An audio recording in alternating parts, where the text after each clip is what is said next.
ضرورت راغی نو موږ به د شپې ځان ازیرو بوته او زه د چیرمن صاحب په نوټس کې دا خبره راولم چې په دې کرایسس په دوران کې زمونږ ملازمینو چې کوم کار کړی دی چې په فرنټ لاین باندې یادېږي نو هغه دا ملازمین دي چې دوی ته هر وخت د دې بیمارۍ شدیده خطره ته جوړېږي نو موږ خو د الله په مهربانۍ باندې سیو صاحب ته هم ویلو اصف صاحب ته هم ویلو چې د دوی کومه د اختر به یې دوی له الاونس به یې ورکوو اعزازیه به یې وله ورکوله مخکې وله ورکړې وه 3000 روپۍ به یې وله ورکولې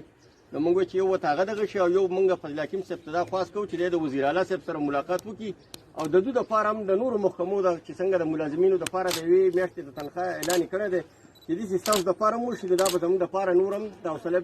افزایي یو خبره به جوړه شي او بله دا ده چې داسې زموږ اتیاو پورې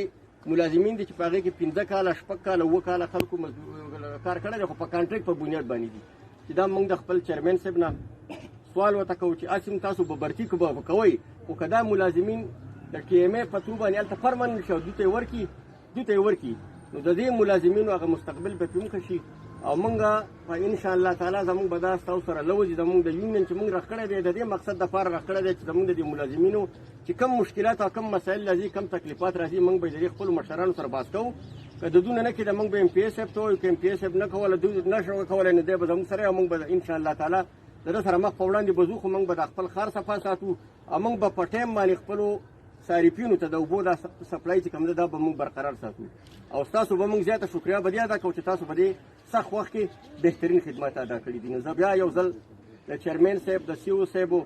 آصف صاحبو د ټولو شکریه ادا کوم چې ستاسو د صحت لپاره حفاظتي اقداماتو لپاره سامان راوړه ډېره مهرباني